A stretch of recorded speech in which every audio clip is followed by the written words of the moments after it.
righty.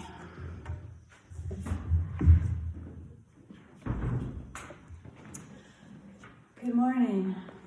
Did y'all have fun at Appomattox yesterday? So we've been talking about the prophet Elijah the last few weeks that I've been here, last few times that I've been here. We first met Elijah when he told Ahab that it wasn't going to rain until he appeared again. It's not going to rain until I come back. Then he spent a year by a brook getting fed by the ravens in the morning, and he drank, and in the evening they brought him meat and he drank water from the brook that he was by, and they also brought him bread. Then he spent several years with a widow and her son in the town of Zarephath, which was in Jezebel's land. And so the last time we talked, Elijah had returned to Israel to confront Ahab. The Lord sent him back, so it was time. It had been 3 years, time to go back. When he got near, he met Obadiah, if you remember, Ahab's palace administrator, who was a secret follower of Yahweh. Elijah told Obadiah to tell Ahab he had returned, but Obadiah was like, wait a minute. If I tell him and you disappear, I'm dead meat. And Elijah promised, I will meet with Ahab today. And so Obadiah went to tell Ahab that Elijah had come back.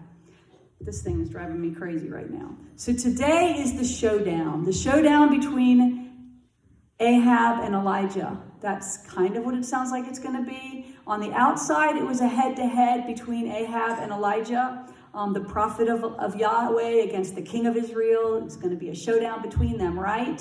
But in reality, it was a showdown between Elijah's God, Yahweh, and the gods of Ahab and Jezebel. So when Ahab saw Elijah, this is what he said. Is that you, troubler of Israel? Is that you troubler of Israel? For 3 years, Israel has been in a famine. They have been in dire straits. They haven't had rain. People have starved. People have died. It's been a terrible time. So from Ahab's perspective, it's all Elijah's fault. All the death, all the famine, all the chaos, all the terrible, it was all Elijah's fault. That Elijah was the cause of all of Israel's trouble. But listen to what Elijah said. He said, I have not made trouble for Israel, but you and your family, father's family have. You have abandoned the Lord's command and have followed the Baals. So Elijah turns around and puts the blame right back on Ahab. And he said, if you had worshipped Yahweh, this would not have happened. If you had been following the Lord, this would not have happened. Because Ahab and Jezebel had led the people away from the worship of Yahweh, then the blame was on Ahab and Jezebel. So I'm sure at this point, Ahab wanted to take Elijah and strangle his scrawny neck. I'm sure that what he wanted to do was take him and, I hate this guy. I want to kill you. I'm sure he probably wanted to send his soldiers to arrest him and put him to death. But he couldn't. Because Elijah was the one that held the key to getting the rain to come back.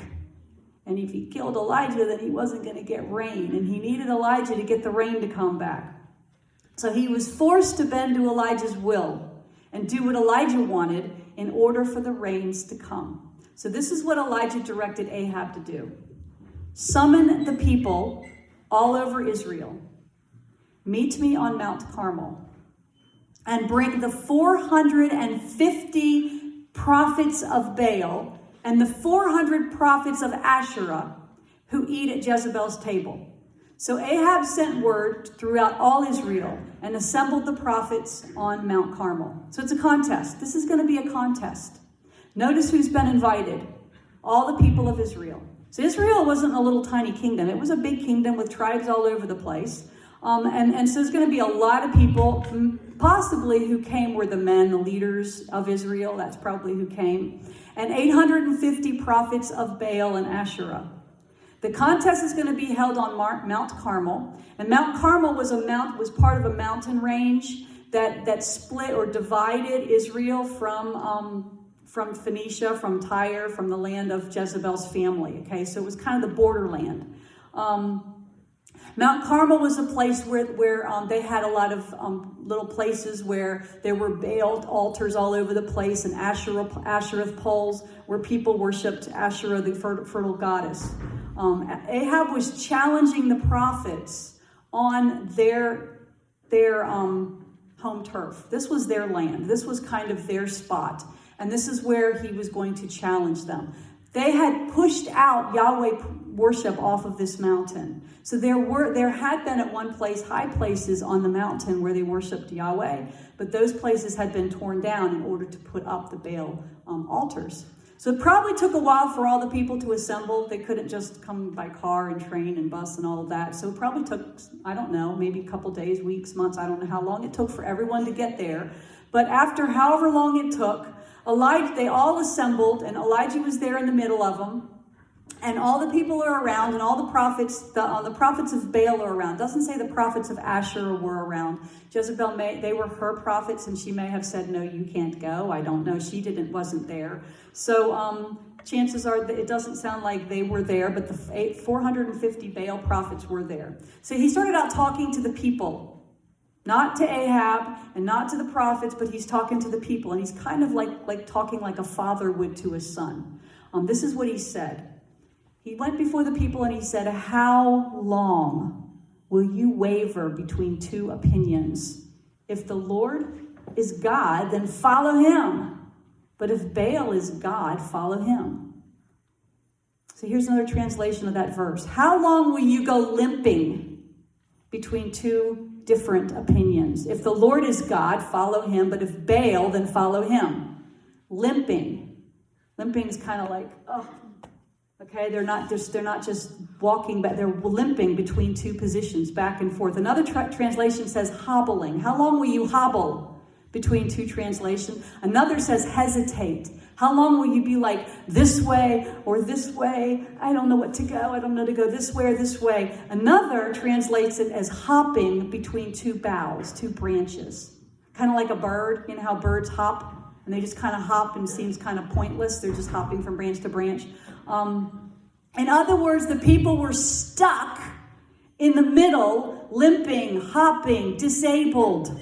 They were disabled. They were jumping around from side to side between two gods or two opinions of the gods. Not getting anywhere. Have you ever had your parents catch you do something, like you got in trouble and they caught you and you've just been caught? Anybody here got in trouble and your parents caught you at something that you did? And now you're in that hot spot where you've been caught and you're going to have the big conversation. And mom and dad are like talking to you and you're standing there and your head is down as they yell and fuss and say what you've done, and they go through that whole, have you ever had that happen? Your mom and dad fussing at you because you got caught doing something? Yeah, I see hands up, okay. So often in those conversations, it's the parents who do all the talking and the kid is just standing there. Don't even want to look at them, right? You wishing you were anywhere but right there in that moment. You stand there and listen because there's nothing you can say. You've been caught, so you don't have anything that you can say to them to fix the problem. You're listening and waiting for the hammer to drop, for the punishment, right? They're gonna say, well, now I'm gonna listen to the yelling, and then they're gonna tell me what they're gonna do about it. The people of Israel were standing before Elijah in that same predicament.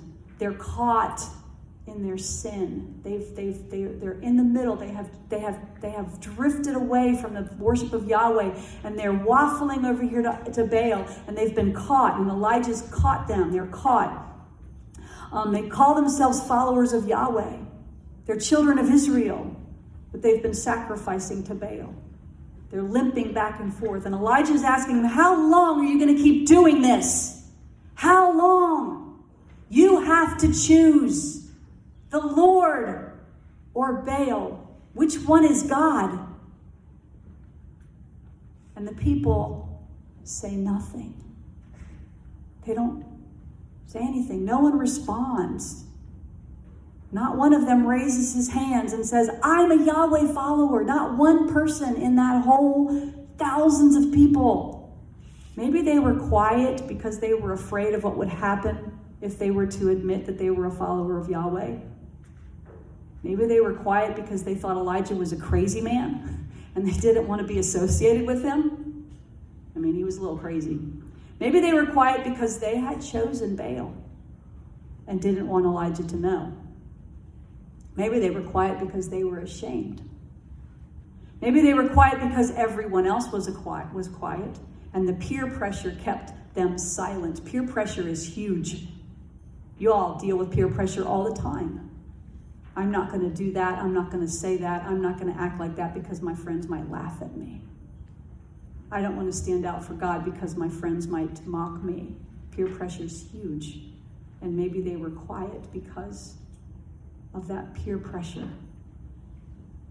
Elijah looked at him and they looked at him. Elijah looked at them and he looked at them, or they didn't look at them, and it was silent. Not a word, not a whisper, not a raised hand. In despair, Elijah said to them, I am the only one of the Lord's prophets left, but Baal has 450 prophets. Now we know that it's not true that Elijah was the only one left, because remember the story that I told you a couple weeks ago. Obadiah had hidden 100 prophets in a cave, and he had even told Elijah about it. But I don't think Elijah was listening at that point. I think Elijah was single-minded and focused. We know Obadiah was a Yahweh follower, but he didn't raise his hand. But we know this, at this moment, before all the thousands of Israelites standing before him, those prophets are not there. Those 100 prophets are not there. Obadiah is not raising his hand, and no one has raised their hand in support of him. So Elijah is completely alone. No one is coming over to his side. He's standing there alone. He's alone against 450 Baal prophets. That's a lonely position to be in. It's time for the contest. It's not a contest to bring on rain, which you would think it would be. You'd think that he was there to bring rain. Okay, whoever brings rain wins this contest. That's not what the contest was about. It's a contest to bring fire. Fire for a sacrifice. Because a sacrifice has to be made when sin happens. So there's a fire for a sacrifice to the God who is real. So Elijah directs the contest. He wants 2 bulls. You know what a bull is? That's a male cow, right? Probably big, huge, beautiful bulls. They're going to be the sacrifice. Each bull is going to be cut up into pieces, and they're going to lay them on a pile of wood on top of an altar. The offering is going to be a whole burnt offering, which means the bull is supposed to be burned completely up, like all that you burn everything. Every part of the bull is going to be sacrificed. The Baal prophets will prepare the one bull, and Elijah's going to prepare the other bull. Each side will call on their God, and whichever God answers is God. That's the one. Everyone agreed this was a great idea, so let's do it. So Elijah lets the prophets go first. They cut up their bull. They put their bull they put the wood on the altar. They put the bull on top of the wood, and then they started trying to get their god Baal to send down fire. They didn't have matches. They didn't have a lighter. They got to have the gods do it. The gods have to set the fire. So they called on the name of Baal from morning till noon. Baal, answer us, Baal. Hey, Baal. They're calling, crying out. They shout, but there was no response. No one answered. And they started dancing around the altar that they had made. So the word dancing there is the same word used above. It can be translated to limp or hobble. So this wasn't like a real pretty dance. It was like a hobbling kind of funky looking crazy dance as they're trying to gyrate themselves around the altar trying to get the god's Baal's attention. And it was crazy looking. And they're dancing and they're foaming at the mouth because they're so hot and sweaty, and they're just screaming and shouting. After all morning they've been doing this, doing anything they can get to Baal send down the fire. So at noon, Elijah starts to mock them. He starts to taunt him. Shout louder, he said. Surely he is a god. Perhaps he's deep in thought. Maybe he's busy. Maybe your Baal is busy. Or maybe he's traveling. Can you imagine Elijah just having the best time with this? I think your God must be out with his suitcase traveling. Maybe he's sleeping and you got to yell louder to wake him up. Can you imagine? I mean, this is kind of funny. Where's your God? He's asking them. So they shouted louder, and guess what they started doing? They started taking their knives and spears and cutting themselves. They're trying to get their God to light the sacrifice, and they're sacrificing themselves. Isn't that crazy? Their blood is spurting everywhere. It was a bloody mess.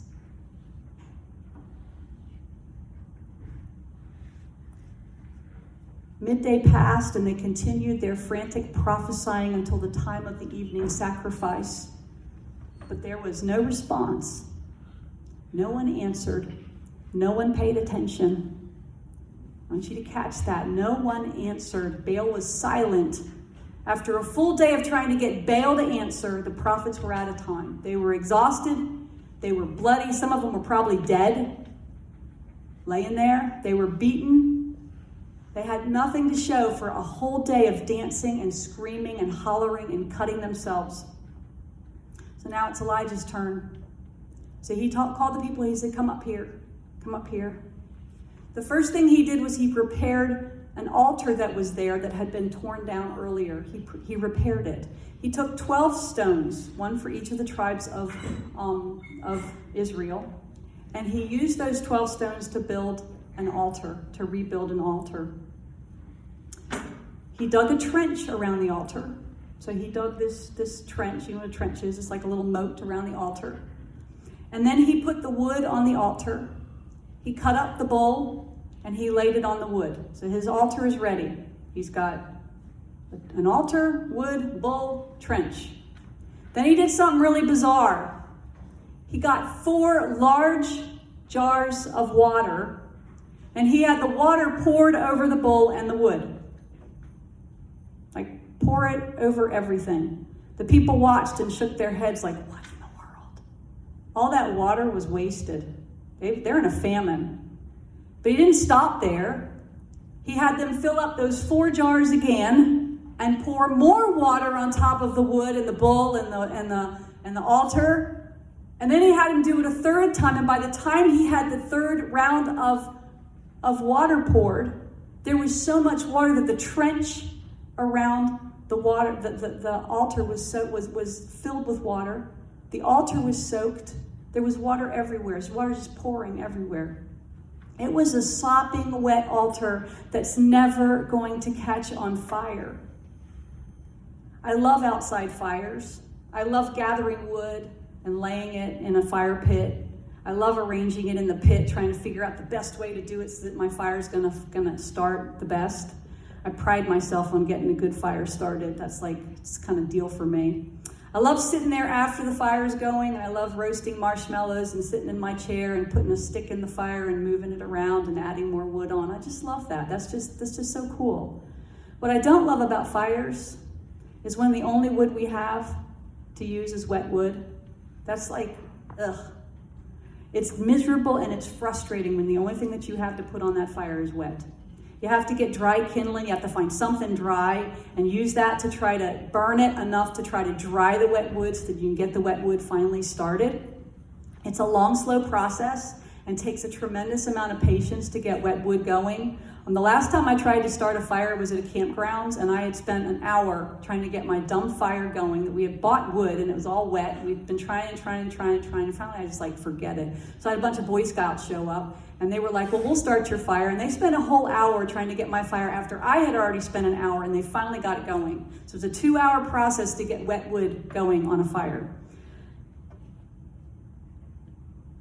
When I work on my fire with wet wood, my ground is still dry, my kindling's dry, so at least I have something that I can work with.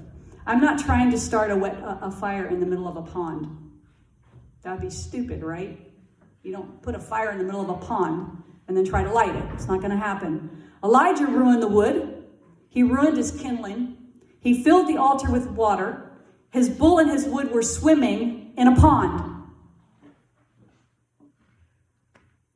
It was impossible. Fire and water don't mix.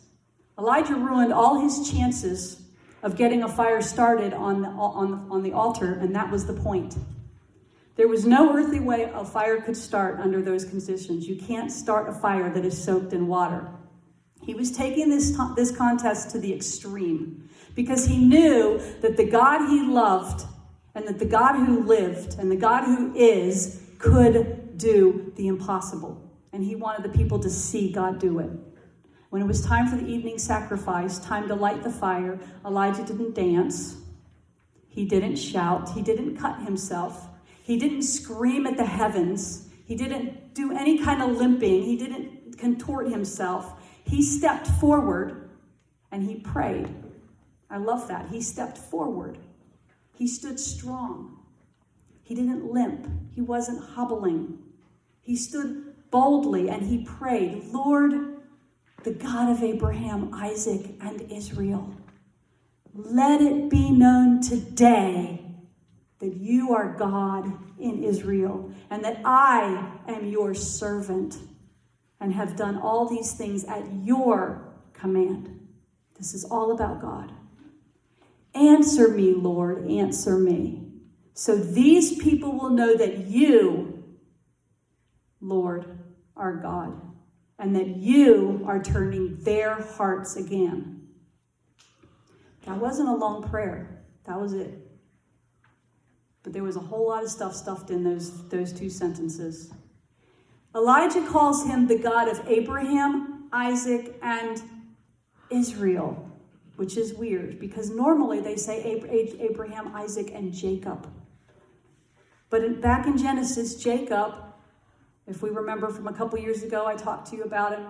He wrestled with an angel, and after he wrestled with the angel, he was renamed Israel. And so Jacob's name was changed to Israel. We also know that the name of Ahab's kingdom is Israel. And so calling him Abraham, Isaac, and Israel is a reminder to them of who you are. You are from a tribe and people who wrestled with God, and God had his name stamped on you, and you are his people. They come from Abraham's seed. They are not the sons of Baal. He wants them to know and remember this God of Israel, to remember who they are and who they belong to. He wants them to see this God, recognize him, realize that this is not a Baal, that this is real. He doesn't ask God to light the fire. He doesn't ask him to burn the sacrifice. Instead, he asks God to show yourself. Show yourself. Answer me. He says, Baal did not answer the prophets. Lord God of Abraham, Isaac, and Israel, answer me. Answer me so these people will know that you, Lord, are God and that you are turning their hearts back again. Elijah wasn't in this contest to try to prove that his God was bigger than your God. My God's bigger than your God. Nuh-uh. Not happening. Baal wasn't even real, so you can't have that contest. He wasn't in the contest to show how cool he was, like, I'm the cool prophet, man. Look at me, look at the power I have. I can tell God what to do, and he just does it. That's not why he was in this. His goal wasn't a goal of pride. It wasn't a goal to show how cool he was. It wasn't a goal to pit Baal against God because, of course, Baal wasn't real. It was a goal to turn the hearts of the people back to the God who is, the God who lives, the God who loves. And all he did was ask God to show himself. Show you are God. Then the fire of the Lord fell down and burned up the sacrifice. It burned up the wood. It burned up the stones and the soil and licked up the water in the trench. Like fire from heaven fell. This was a godly, heavenly fire that sopped up that sopping wet altar, and it burned up the bowl, the wood, the stones, the ground, and all the water. All that was left was a hole in the ground. There was nothing left. It was gone. Like, wow. When all the people saw this, they fell prostrate and fell and cried, the Lord, he is God. the Lord, he is God. Then they fell on their faces and recognized that the Lord, he is God. They recognized him. He is real. He is the God who listened. He's the God who heard. He's the God who answered. Imagine how Elijah felt when the fire came crashing down.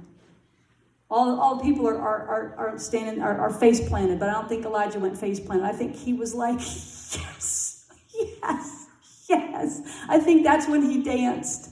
I think that's when he did a holy, beautiful dance before the Lord in worship. Look what God did. Then Elijah commanded, seize those prophets of Baal who were all sitting there around their altar with their mouths like, grab them, seize them. Don't let anyone get away. They seized them, and Elijah brought them down to the Kishon Valley, and he slaughtered them. Ouch. They were slaughtered. Every single prophet of Baal was killed. 450. This was God's judgment. It wasn't Elijah's judgment. It wasn't the people's judgment. It was a holy judgment on men who had led his people away from him, and he was not going to have it. Don't take my people away. The story goes on. We're going to continue this next week. But I want to think for just a few seconds. We don't have Baals in our lives. We don't go sacrifice out to Baal, do we? We don't worship at altars like they did. But sometimes we are caught limping between two choices. We're caught stuck.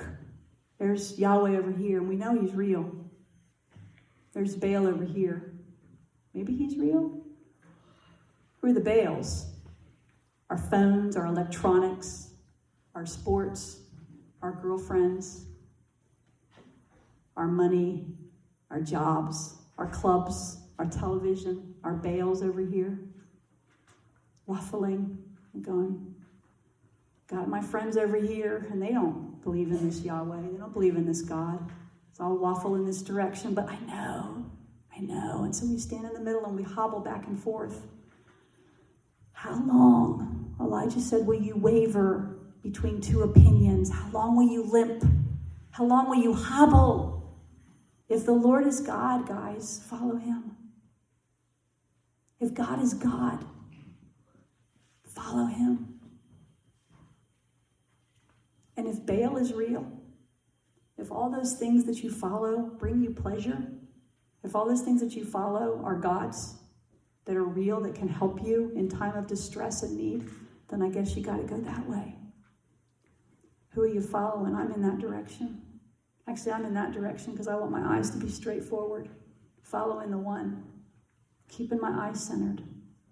Lord Jesus, thank you for this story, and thank you that you showed yourself on that mountain to all those people, that you are God, that you burned up the sacrifice, that you proved yourself, God, and you prove yourself over again in our own lives. I thank you, God, that you sent Christ to be our sacrifice, our burnt offering sacrifice, to take care of, so that we have hope in this world. And God, I just pray for each student here, each teacher who's standing in the middle, waffling and limping between two choices. I pray, God, that you would turn their hearts towards you. It is you who turns hearts, God. And I just pray that you would move and turn their hearts back to you. For it's in Jesus' precious name I pray. Amen.